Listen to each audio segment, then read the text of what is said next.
John Wayne didn't just dislike these films. He believed they were destroying America on screen. How does the most famous cowboy in history react when Western heroes turn into anti-heroes and soldiers become villains? The 1960s changed the West forever. Bloodier, darker, doubtful. And Wayne fought back, publicly. Tonight, we're breaking down 13 gritty westerns he openly criticized, and the cultural war hiding behind each one. Because this wasn't about movies. It was about who gets to define the American hero. High Noon, 1952. By 1952, the Westerns still appeared stable. Sheriffs were brave. Towns stood together. Evil was confronted with unity. Then High Noon quietly dismantled that structure. Directed by Fred Zinnemann and starring Gary Cooper, the film unfolds almost in real time. A marshal learns that a criminal he once imprisoned is returning on the noon train. He asks the town for help. One by one, they refuse. Churchgoers debate reputation. Businessmen fear economic damage. Friends choose safety. The marshal stands alone. Audiences recognize the allegory immediately. In the early 1950s, Hollywood was navigating the Red Scare and blacklisting. The film mirrored a climate of fear and social abandonment. John Wayne did not see it as courageous metaphor. He saw it as accusation. Wayne publicly called High Noon un-American. In his view, the portrayal of citizens abandoning a lawman misrepresented the national character. Americans, he believed, did not retreat when confronted with danger. They united. The film's moral isolation disturbed him more than its politics. Wayne believed Westerns functioned as cultural reinforcement. They reminded audiences what courage looked like. They modeled solidarity. High Noon suggested something different, that communities fracture under pressure. Wayne's response was not limited to criticism. He later supported the production of Rio Bravo as a deliberate rebuttal. In that film, a sheriff refuses help from those he deems unreliable, instead standing alongside a small, loyal group. No pleading, no moral lectures, just quiet resolve. The contrast was intentional. Where High Noon emphasized vulnerability and doubt, Rio Bravo emphasized chosen strength. Wayne believed the Western hero should not beg for assistance. He should embody steadiness that inspires it. The dispute was ideological. To critics, High Noon was mature and introspective. It acknowledged fear. It acknowledged moral complexity. To Wayne, it reframed courage as isolation and depicted American society as fragile. He did not object to drama. He objected to implication. If the Western could suggest that ordinary people would abandon duty, what did that say about national identity? The clock in High Noon ticks relentlessly toward noon. Tension builds not through gunfire, but through hesitation. For Wayne, hesitation was the problem. The American myth he helped construct did not revolve around doubt. It revolved around certainty. And in 1952, the genre briefly shifted from certainty to self-examination. Wayne rejected that shift. Because once the Western begins questioning the community, it begins questioning the country. Little Big Man, 1970. By 1970, revisionism was no longer subtle. Little Big Man, directed by Arthur Penn and starring Dustin Hoffman, did not gently reinterpret the frontier. It inverted it. The film follows a white man raised by the Cheyenne who witnesses American expansion from the perspective of those displaced by it. General Custer is portrayed not as heroic, but reckless and delusional. Cavalry campaigns appear chaotic and destructive. Audiences saw satire. Critics saw boldness. John Wayne saw distortion.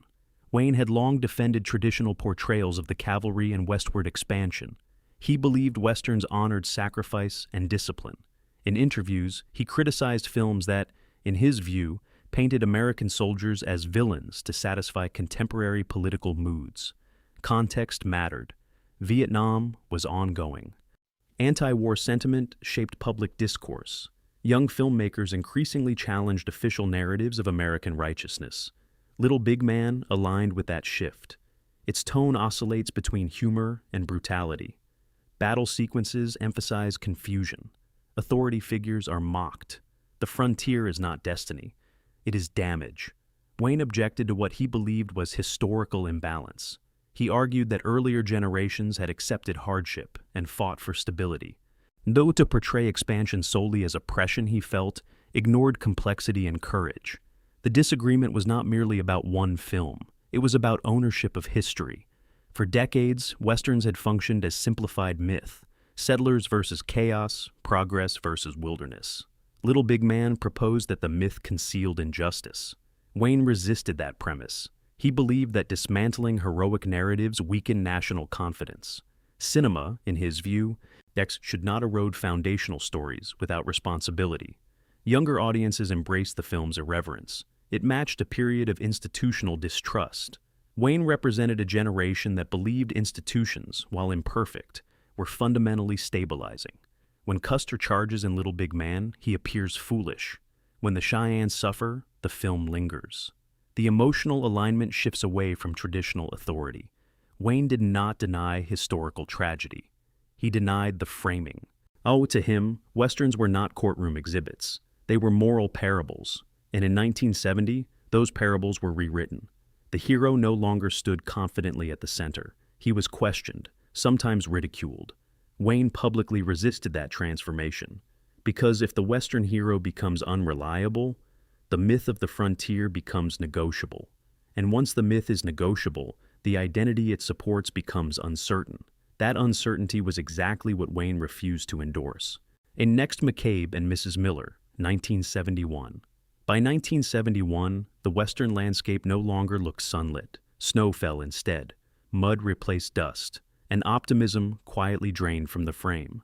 Directed by Robert Altman, McCabe and Mrs. Miller did not present a gunslinger myth. It presented a businessman who barely survives his own ambition. Warren Beatty plays McCabe not as fearless, but as uncertain, a man bluffing confidence in a frontier town built on speculation and vice. There are no rousing speeches, no triumphant last stands. The violence, when it arrives, is clumsy and cold. John Wayne did not publicly launch direct attacks on this film the way he did with others, but he repeatedly criticized what he called the demythologizing of the West, films that stripped the frontier of clarity and turned heroes into flawed opportunists. Altman's West is corporate before it is courageous.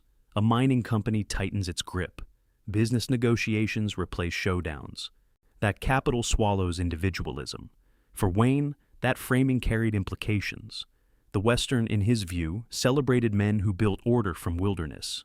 Even when commerce played a role, the emphasis remained on character, resilience, integrity, personal code. McCabe and Mrs. Miller shifts focus. The frontier is not conquered by bravery. It is absorbed by corporations. McCabe himself is not a moral pillar. He lies, he exaggerates, he miscalculates. In the final act, his death is not epic. It is lonely and obscured by falling snow. The town barely notices. That indifference is the point. Altman suggests that myth has already dissolved. Wayne rejected that narrative arc. He believed Western heroes should matter, that their sacrifice, if it came, carried communal weight. In this film, sacrifice is incidental. The snow keeps falling, the town moves on. Wayne represented a generation that believed the Western reinforced faith in individual strength. Altman's version suggests individual strength is irrelevant against systemic power. The tension here was subtle but profound.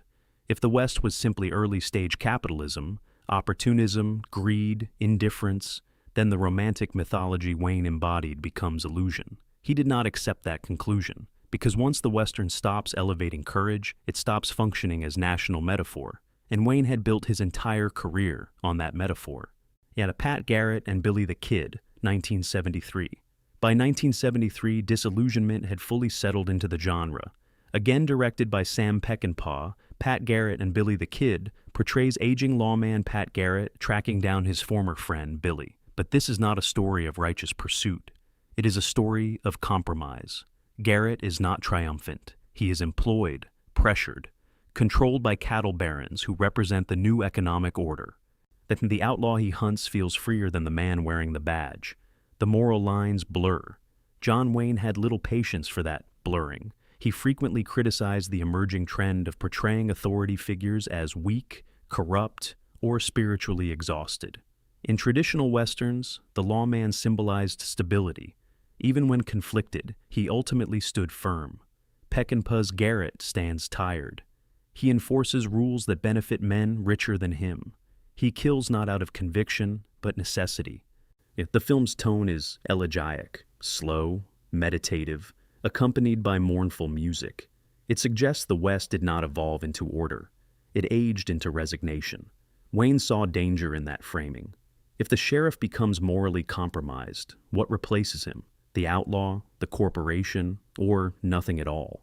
For Wayne, Westerns were not meant to conclude with existential drift. They were meant to clarify moral direction. Even in films where he played complex characters, yet such as The Man Who Shot Liberty Valance, the narrative ultimately reinforced the idea that law and courage shaped civilization. Pat Garrett and Billy the Kid questions whether civilization deserved shaping. Billy is charismatic. Garrett is conflicted. Neither represents unambiguous virtue. This was not accidental. 70s audiences were skeptical of institutions. Political scandals dominated headlines. Authority figures were scrutinized. Peckinpah mirrored that skepticism on horseback, and Wayne resisted it. Because once Western heroes appear compromised by power, the genre no longer teaches strength, it teaches doubt. And doubt, in Wayne's philosophy, weakened the symbolic function of the frontier. The final moments of the film linger on quiet aftermath rather than victory. There is no celebratory music, no community saved, just consequences. For a man who built his image on decisive resolution, that unresolved tone represented a shift he refused to endorse. The Western was becoming reflective. Wayne believed it should remain resolute, and in that difference the genre split in two. Next to in 500 words, Eesh, Soldier Blue, 1970. By 1970, the Western was no longer asking quiet questions. It was accusing. Soldier Blue, directed by Ralph Nelson and starring Candice Bergen and Peter Strauss, built toward a final act that refused restraint. The Sand Creek Massacre is depicted in prolonged, graphic detail. As that civilians are not implied casualties, the camera lingers. Audiences understood the parallel immediately. Vietnam was still unfolding. Televised war footage had entered American living rooms. Public trust in military authority had fractured. Soldier Blue arrived not as entertainment, but as confrontation. John Wayne did not support that confrontation. He publicly criticized films that portrayed American cavalry as deliberate aggressors without balance or context. In interviews, he expressed frustration with what he viewed as a cinematic trend that reduced historical conflicts to simple villain narratives aligned with contemporary protest movements. Wayne had portrayed cavalry officers for decades. In films like She Wore a Yellow Ribbon, the soldiers were disciplined, flawed, but fundamentally honorable. Their duty was framed as stabilizing, not destructive. Soldier Blue inverted that framing. The uniform no longer signaled order, it signaled brutality. The film's final massacre sequence was intentionally harrowing, limbs severed, civilians executed, chaos unfiltered. The message was clear. Frontier expansion carried atrocity. Wayne objected to what he saw as imbalance. He did not deny historical tragedy, but he believed Westerns functioned as mythic storytelling, moral simplification that reinforced national cohesion. To depict American soldiers primarily as perpetrators of cruelty, he argued, risked collapsing that cohesion. The disagreement was not merely political, it was philosophical. Should cinema expose historical brutality in uncompromising detail, or should it frame history through heroic narrative to maintain cultural stability? For younger audiences, Soldier Blue felt honest. For Wayne, it felt accusatory. The Western had once presented expansion as difficult but necessary, hardship endured to build communities. In Soldier Blue, expansion appears indistinguishable from violence. That distinction mattered. Wayne believed the Western genre carried symbolic weight beyond ticket sales. It exported American identity globally. If that identity became synonymous with cruelty, the genre's foundational mythology would fracture. The film did not invite reconciliation. It forced reckoning. And Wayne resisted Westerns that turned reckoning into spectacle. Because once the cavalry becomes villain, the heroic framework he embodied collapses. In 1970, the Western stopped protecting its legends. Wayne publicly stood against that shift, not because he feared controversy, but because he believed the genre's purpose was being rewritten, from affirmation to indictment. A Man Called Horse, 1970. In the same year, another film quietly redirected the Western's emotional center, A Man Called Horse, directed by Elliot Silverstein and starring Richard Harris, told the story of an English aristocrat captured by the Sioux and gradually integrated into their society. And unlike earlier Westerns, Native American culture was not presented as obstacle or background.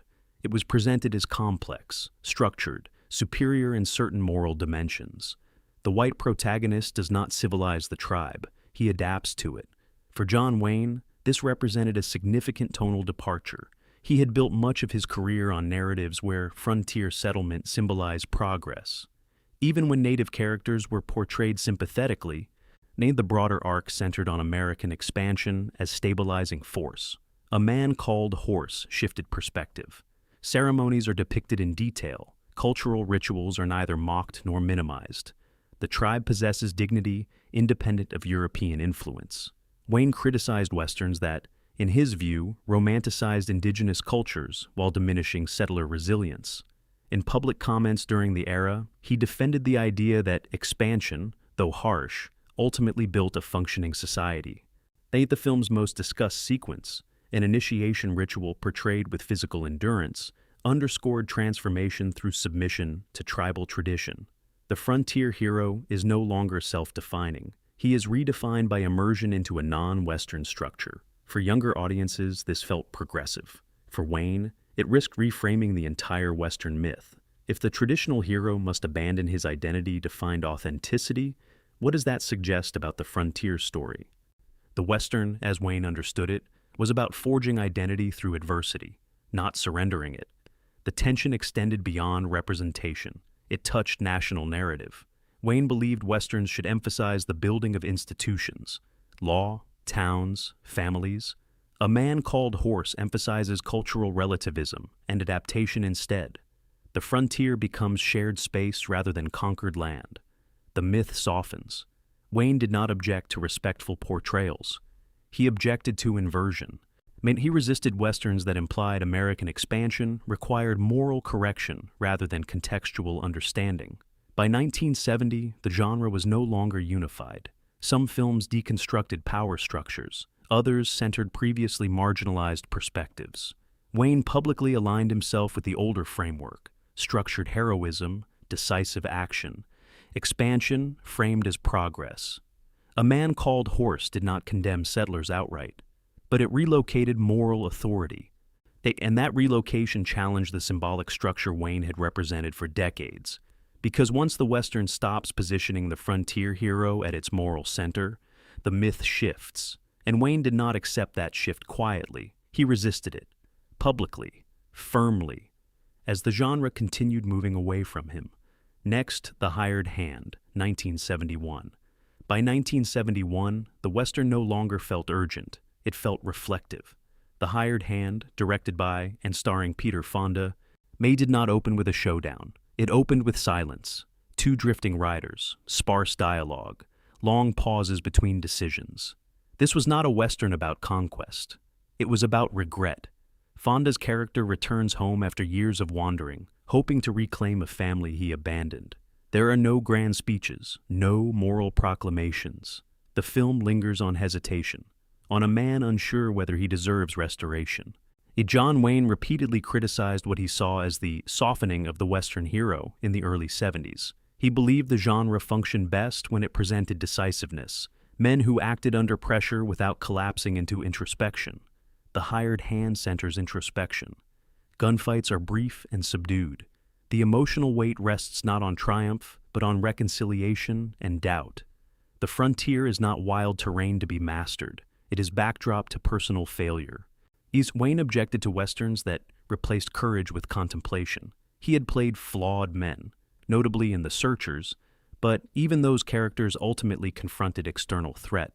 They acted, they resolved. In Fonda's film, resolution is ambiguous. The hero's masculinity is not defined by strength, but by vulnerability. The pacing itself signals transformation. Slow edits, natural light, minimal orchestration. This was the aesthetic of New Hollywood, director-driven, mood-oriented, unconcerned with mythic scale. Wayne represented the opposite tradition: studio-structured, narrative clarity, heroic framing. He believed Westerns should project stability during uncertain times, The early 70s were marked by political distrust and cultural fragmentation. For Wayne, that instability required firmer storytelling, not quieter introspection. The Hired Hand suggests the frontier was never about certainty. It was about men uncertain of themselves. That shift redefines the Western hero. He is no longer archetype. He is individual, flawed, hesitant, emotionally conflicted. Wayne resisted that repositioning, because once the Western becomes therapy instead of parable, the myth loses cohesion. And for Wayne, cohesion mattered. He saw the genre as national architecture, symbolic reinforcement of resilience. Films like The Hired Hand replaced resilience with reflection. And reflection, in Wayne's philosophy, did not build legends. Or The Missouri Breaks, 1976. By 1976, the Western had turned unpredictable. The Missouri Breaks, directed by Arthur Penn and starring Marlon Brando and Jack Nicholson, did not offer stable authority figures. It offered eccentricity. Brando's hired regulator is theatrical, erratic, unsettling. His performance drifts between menace and absurdity. The lawman is not noble. He is unstable. For John Wayne, that instability represented distortion. As he had spent decades portraying sheriffs, marshals, and cavalry officers as grounded, even when stern, authority in his films anchored communities. It did not unnerve them. The Missouri Breaks destabilizes that anchor. Nicholson's outlaw is not romantic, but neither is he purely villainous. Brando's enforcer is not righteous, but neither is he entirely corrupt. Moral polarity dissolves. Wayne repeatedly voiced frustration with Westerns that blurred moral lines beyond recognition. He believed audiences required orientation, clarity about who upheld order and who threatened it. Penn's film offers ambiguity instead. The power struggle revolves around land ownership and corporate interest. Violence feels procedural rather than principled. Characters drift between loyalty and betrayal. This was consistent with the post-Watergate era. Distrust of institutions, skepticism toward authority. Wayne did not share that skepticism. He believed institutional authority, yet though imperfect, maintained civilization. Westerns, in his view, illustrated that necessity. When law enforcement becomes erratic spectacle, as in Brando's portrayal, the symbolic function of the badge erodes. Wayne resisted Westerns that made authority look theatrical or corrupt for stylistic effect. Because once authority becomes unreliable, the Western ceases to reassure. It unsettles. And unsettling the moral structure of the frontier meant unsettling the mythology that defined it. By 1976, audiences were receptive to that unsettlement. They no longer required heroes carved from certainty. They accepted flawed, even bizarre figures. Wayne stood apart from that acceptance. He did not deny artistic experimentation. He denied the erosion of moral hierarchy. The Missouri Breaks does not end with restoration. It ends with consequence and ambiguity. For Wayne, ambiguity was not strength. It was surrender of clarity. And clarity, and in his understanding of the Western, was non-negotiable. By the mid-70s, the genre had fully embraced instability. Wayne publicly maintained his position. The Western should elevate, not destabilize. But the culture had already shifted, and the genre followed it. Next, Ulzana's Raid, 1972. By 1972, the Western was no longer romantic. It was clinical. Directed by Robert Aldrich and starring Burt Lancaster, Ulzana's Raid stripped the frontier of sentiment entirely. A cavalry unit tracks an Apache warrior across unforgiving terrain. There are no swelling speeches, no moral reassurance, only pursuit. Violence in this film is not operatic like The Wild Bunch. It is matter of fact, sudden, often cruel. Both sides commit acts that feel harsh and personal. The landscape offers no moral guidance. It is indifferent. John Wayne had long portrayed cavalry officers navigating complex conflicts with dignity. In films like Fort Apache, tension existed between command and reality, but the narrative ultimately reinforced discipline and structured authority. Ulzana's Raid withholds that reinforcement. Lancaster's seasoned scout understands brutality. A younger lieutenant, idealistic and rigid, struggles to reconcile doctrine with survival.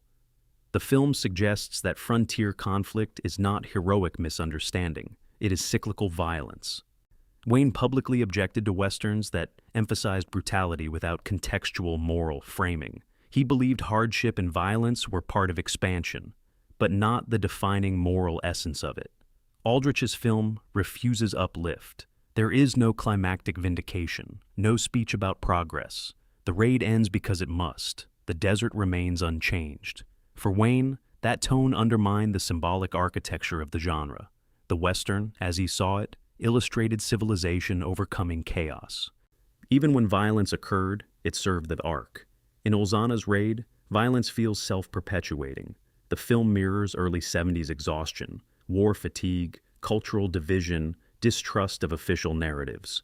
Authority figures are neither corrupt nor noble. They are constrained by reality.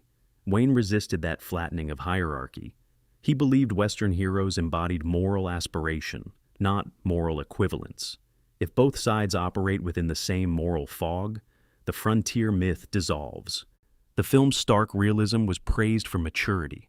Wayne saw risk in that maturity, because once the Western stops projecting aspirational identity, it stops functioning as allegory. It becomes anthropology. And Wayne never believed the genre existed to document. He believed it existed to define. By 1972, definition had given way to observation. Wayne publicly stood against that evolution. The West, in his philosophy, required clarity. Aldrich offered ambiguity, and in that ambiguity, the Western's traditional hero grew faint. The outlaw Josie Wales, 1976. By 1976, the Western hero had changed uniforms. Directed by and starring Clint Eastwood, The Outlaw Josie Wales follows a Missouri farmer turned Confederate guerrilla after Union soldiers murder his family. He becomes an outlaw not out of greed, but vengeance. He distrusts institutions. He avoids allegiance. He survives through suspicion. Audiences embrace the film's restrained tone and wounded anti-hero.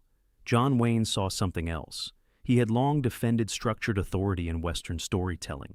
In lawmen, soldiers, settlers, even when flawed, ultimately reinforced stability. The genre, in his view, upheld discipline and nation-building. Josie Wales rejects discipline. He operates outside formal systems. He accumulates a surrogate family of displaced individuals, Native Americans, settlers, wanderers, unified not by law, but by mutual distrust of it. Wayne's disagreements with Eastwood were not purely political, but generational. And Eastwood's Western persona, particularly in earlier films like A Fistful of Dollars, emphasized detachment. His characters were defined less by civic duty and more by personal code. That detachment deepened in Josie Wales. The film suggests that official authority often corrupts or betrays. Survival requires independence from it. Wayne publicly criticized Westerns that blurred patriotism into cynicism, as he believed the frontier narrative should illustrate order emerging from chaos, not chaos persisting because order failed. Josie Wales complicates that arc. The Confederate backdrop adds further tension. Wayne, though conservative, avoided romanticizing rebellion against the United States as a defining heroic posture. Eastwood's film frames Wales not as traitor, but as grieving man navigating moral gray territory. The tone is contemplative. Gunfights are swift but unsentimental. Wales speaks less than he observes. He does not symbolize civic restoration. He symbolizes personal survival. For Wayne, that shift mattered. The Western hero, as he embodied it, fought not only for himself, but for community stability. Even solitary figures ultimately reinforced structured civilization. In Josie Wales, civilization feels suspect. Community forms organically, independent of institutions. The hero does not ride toward building a town. He rides toward distance from power. That ideological repositioning reflected post-Vietnam skepticism. Trust in centralized authority had eroded. The anti-hero thrived in that environment. Wayne resisted the implication. If Western heroes derive moral legitimacy from rejecting institutions, what becomes of the myth that built them? He believed Western storytelling required affirmation of national cohesion, even through conflict. Eastwood's version offers survival without endorsement. The hero endures. He does not restore. Yes, for Wayne, endurance without restoration weakened the genre's symbolic function. And by 1976, That weakening was widely accepted. Heaven's Gate, 1980. Released the year after John Wayne's death, Heaven's Gate represented the endpoint of the transformation he had resisted. Directed by Michael Cimino, the film portrays the Johnson County War as violent class conflict between wealthy cattle barons and immigrant settlers. Institutions do not protect the vulnerable. As they target them, authority is not stabilizing, it is predatory. The production became infamous for budget overruns and studio collapse, but the thematic shift was equally significant. The frontier is not land of opportunity, it is battlefield of corporate exploitation. Wayne had repeatedly criticized Westerns that framed American expansion primarily through oppression and institutional corruption. He believed historical struggle required nuance, not wholesale indictment. And Heaven's Gate leans into indictment. The film lingers on excess, lavish dances contrasted with brutal confrontations. Violence erupts not from chaos, but from calculated economic interest. The hero, played by Chris Christopherson, stands morally adrift between factions. There is no triumphant civic order emerging from the conflict. The conclusion feels unresolved, somber. This was the full revisionist arc. The Western no longer asked whether institutions failed occasionally, and it suggested they were structurally corrupt. Wayne would have rejected that thesis. He believed Western mythology symbolized resilience and construction, towns built, railroads laid, laws enforced imperfectly but progressively. Heaven's Gate implies the opposite, that the structures built on the frontier were shaped by economic coercion from the beginning. The scale of the production mirrored its ambition. Expansive landscapes, operatic sequences, a historical recreation without romantic framing. Where Wayne's films often centered decisive individuals shaping events, Cimino's narrative emphasizes systemic forces shaping individuals. The hero is no longer architect of destiny. He is participant within machinery. For Wayne, that repositioning stripped the Western of its core. If the frontier becomes evidence of exploitation rather than courage, the genre's foundational myth dissolves. By 1980, ending the classical Western, the one Wayne defined, had nearly vanished from mainstream cinema. Heaven's Gate did not destroy the genre, but it confirmed its transformation. The American hero no longer stood at moral center unquestioned. He was surrounded by doubt. Wayne spent his career resisting that doubt. By the time this film arrived, the resistance had ended. The genre had moved beyond affirmation. It embraced reckoning. And in that reckoning, it made the West, as Wayne understood it, no longer existed. John Wayne didn't just argue about movies. He argued about meaning, about who the Western hero was allowed to become. As the genre turned darker, bloodier, and more uncertain, he stood firm, sometimes defiant, sometimes outnumbered. The frontier changed, the audience changed, the myth changed. The only question left is this: did the West evolve, or did it lose something it never regained?